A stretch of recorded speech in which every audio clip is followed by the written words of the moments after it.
Polinomio hau ere laugarren mailakoa da. Ondorioz, gehienez, lau faktore ateratzeko aukera izango dugu. Hasiko gera, lehenengo bidearekin. Biderka gai komuna. Denak dira, koefiziente guztiak, zenbaki baten multiploak, bai, ezta? Denak dira, hiruren multiploak. Denak egin dezke, zati hiru. Horra, jatzen dugu hemen hiru. Denak dute letraren bat berdina, bai, isa. Eta mailari txikiena, hau, bi. Horra, hasiko gara, zatiketak egite. 36. Isa bat hau, zati, hiru isa berbi, 36 zati hiru 12 da, eta lau kenbi, bi. Ba, lehenengo gaia badugu. Oan bigarrena. 12 isa berriru, zati berriro honekin, hiru isa berbi. 12 zati hiru lau, hiru kenbi bat. Gehi da, beraz, lau isa, eta azkena, minus hiru isa berbi, zati hiru isa berbi. Bueno, dena joatez egu, horran getez egu, minus bat. 0 ez, minus bat. Lehenengo pausua bandugu. Faktorizatzen jarraitzeko beste prozedura bat jarraitu beharko nuke, edo Ruffini edo laburbidezkoa, ez da? Laburbidezkoa ez, zergatik begira nola den, berbi, lau eta minus. Horran hori ez da laburbidezkoa. Ruffinirekin probatu beharko dugu. 12, lau eta minus bat. 12, lau eta minus bat dira koefizienteak. Bi zatitzaile bakarri daude. Edo probatzen dugu batekin, edo minus batekin. Probatu ezagun batekin.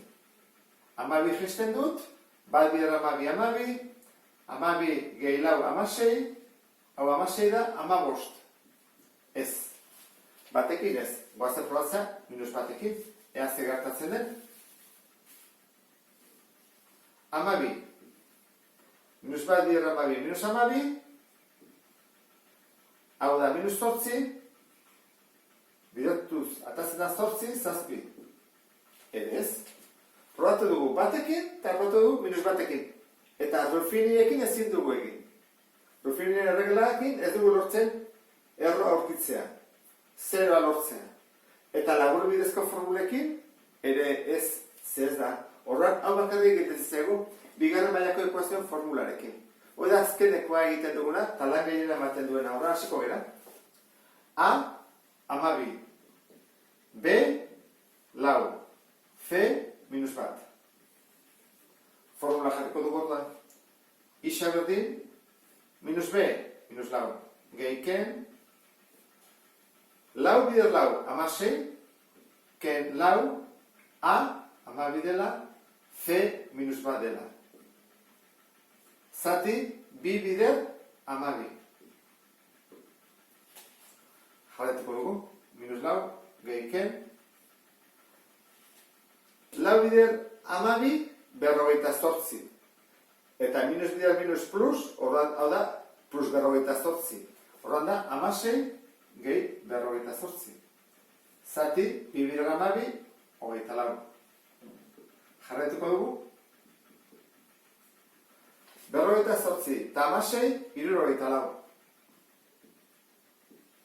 Eta 74 da, 8 bider 8. Hola jarriko genuke, ez da? 8 bider 8, 74. Bi bide ditugu, ez da? Isa bat izango litzake. Minus lau, gehi 8, zati 24. Eta isa bi izango litzateke. Minus lau, ken 8, zati 24. Hori dira bi bideak, ez? Baratuko dut hobeto. Orduan, minus lau, gehi 8, lau, zati 24, biak laukin. Lau zati lau bat, 24, zati lau, 6. Horran, hori da isa bat. Eta bestea, minus lau eta minus 8, minus 12. Zati 24, simplifikatuta, minus ardi bat. Hori izango zateke, isa bi. Horrak, bi horrak kalkulatu ditugu. Goazen jartzea orduan, kenduko dena. Eta egingo genuke. Lehenengo jarri, 3. Isa berbi. Eta gero, hau deskomposatuta, faktorizatuta. Zer jartzen da lehenengo? Gogoratzea, koefiziente nagusia. Hora, zer da koefiziente nagusia? 12. Hora jarri da, bidar 12. Parentesiarekin. Egin bat dugu. Isa, kenerroa. Horren, isa. Horren aurkakoa zen da, plus atazegu, minus jarri barko dugu. Bider. Isa. Eta horren aurkakoa, horren plus. Hau jarri daiteke, edo jaurreko pausa emango dugu. Erresa guzteko, eta izena zainak eta kentzeko. Zer egiten genuen? 12 hori deskomposatu. Ikusten duzu, 6 eta bidela. Horren, egingo dugu, 12 hau jarriko dugu,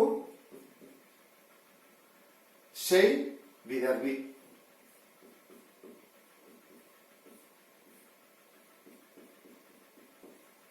Bi hau, eraman dugu dut, parentesionekin bidertzea. Horren, gehituko ez eguke horrela. 6 bider isa, 6 isa, eta 6 bider 6-ren bat, minus bat. Eta hemen, 2 bider isa, 2 isa, eta 2 bider erdi bat, bat. Hau izango zeteke, deskomposatuta. Lortu dugu.